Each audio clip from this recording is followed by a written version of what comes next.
Students, आज हमारा subject है अकाउंटिंग, क्लास है आईकॉम पार्ट 1। हम देख रहे हैं कि आईकॉम पार्ट 1 में फाइनल अकाउंट्स में कौन कौन से इम्पॉर्टेंट शॉर्ट क्वेश्चंस हैं जिनके पेपर में आने के चांसेस बहुत ज़्यादा हैं। आज इस सिलसिले का लेक्चर नंबर 6 है। इससे पहले जो 5 लेक्चर्स हुए उनमें हमने फाइनल अकाउंट्स के मुख्तलिफ इम्पॉर्टेंट शॉर्ट क्वेश्चंस को डिस्कस किया था। आइए पहले उनकी एक लिस्ट पर नज़र डालते हैं। तो पहले लेक्चर में हमने जिनको डिस्कस किया था क्वेश्चंस को, वो थे define trading and profit and loss account और income statement. Question number 2 define bad debts. Question number 3 define doubtful debts. Question number 4 define provision और reserve for bad and doubtful debts. Question number 5 define contingent liabilities. Question number 6 define internal liabilities. Lecture 2 में जो questions थे वो कुछ यूँ थे। Question number 7 define short term liabilities. Question number 8 define long term liabilities.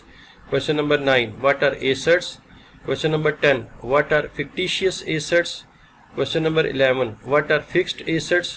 Question number 12 what are tangible assets.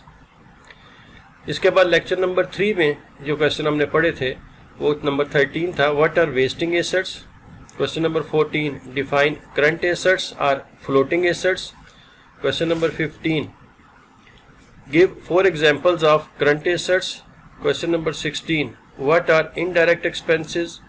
Question number 17 what are prepaid expenses. और number 18 define direct expenses. Lecture number 4 में ये question थे। Question number 19 what is freight inward. Question number 20 define outstanding expense. 21 what are formation expenses. Question number 22 what is depreciation. Question number 23 define interest on capital. Question number 24 define interest on drawings. Lecture 5 में जो question शामिल थे उनमें 25 define stock और inventory. Question number 26 what is gross loss. 27 what is gross profit. 28 explain net profit. Question number 29 define net loss और question number 30 explain the accrued earned income. तो ये वो क्वेश्चन थे 30 जो कि हमने लेक्चर नंबर 5 में डिस्कस किए थे। आज लेक्चर नंबर 6 है, तो ये देखते हैं कि आज हम कौन से क्वेश्चंस पढ़ेंगे। तो इसमें क्वेश्चन नंबर 31 आता है what are adjusting entries. Number 32 what are closing entries. Question number 33 what do you understand by adjustments. Question number 34 what is balance sheet. Question number 35 what is closing stock और question number 36 what is goodwill. तो अब इनको one by one देखते पढ़ते हैं और इनको समझने की कोशिश करते हैं। क्वेश्चन नंबर 31 है what are adjusting entries. An amendment to an accounting figure which is basically correct but which needs to allow for some circumstances not recorded in the book keeping system.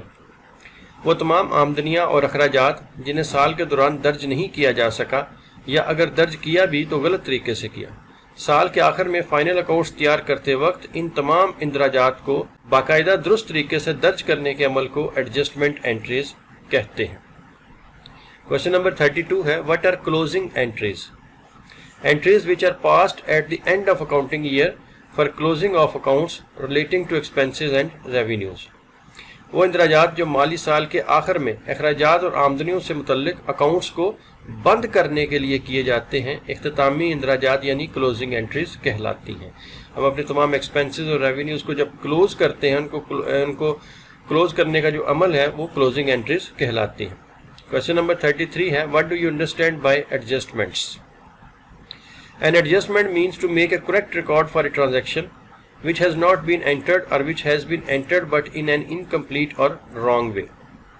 वो तमाम आमदनियाँ और अखराजात जिन्हें साल के दौरान दर्ज नहीं किया जा सका या अगर दर्ज किया भी तो गलत तरीके से किया। साल के आखिर में फाइनल अकाउंट्स तैयार करते वक्त इन तमाम इंदराजात को बाकायदा दुरुस्त तरीके से दर्ज कर लिया जाता है, इसको ठीक कर लिया जाता है। इस अमल को एडजस्टमेंट कहते हैं। क्वेश्चन नंबर 34 है what is balance sheet. It is a statement of assets, liabilities and capital on a particular date. एक ऐसा गोशवारा या स्टेटमेंट जो माली साल के आखिर में کاروبار کی مالی حالت کو جانچنے کے لیے تیار کی جاتی ہے بیلنس شیٹ کہلاتی ہے۔ اس میں ایسٹس ہوتے ہیں، لائبلٹیز ہوتی ہیں اور کیپٹل ہوتا ہے، اور ان کی دونوں سائڈز جو ہیں وہ ہمیشہ ایکول آتی ہیں۔ کویشچن نمبر 35 ہے what is closing stock? Unsold goods اور merchandise ready for sale at the end of the year in the business is called closing stock. کاروبار کے پاس مالی سال کے آخری دن جو مال بچ رہے اور فروخت نہ ہو سکے اسے اختتامی ذخیرہ یعنی انسولڈ اسٹاک کہتے ہیں۔ اور کویشچن نمبر 36 ہے what is goodwill? The value attaching to the reputation of the business is known as goodwill. کاروبار کی ساکھ یا اس کی منافع کمانے کی صلاحیت اس کی گڈ ول کہلاتی ہے۔ تو اسٹوڈنٹس یہ تھے ہمارے پاس آج کچھ کویسچن جن کو ہم نے لیکچر نمبر 6 میں ڈسکس کیا۔ یہ بھی فائنل اکاؤنٹ سے تعلق رکھتے ہیں، آپ ان کو اچھے طریقے سے تیار کر لیجئے، سمجھ لیجئے، انشاءاللہ انہی میں سے پیپر میں کویسچن آئیں گے، اور اگر آپ ان کو اچھے طریقے سے تیار کریں گے تو یہ آپ کو پیپر میں اچھے نمبر بھی دلوا سکتے ہیں۔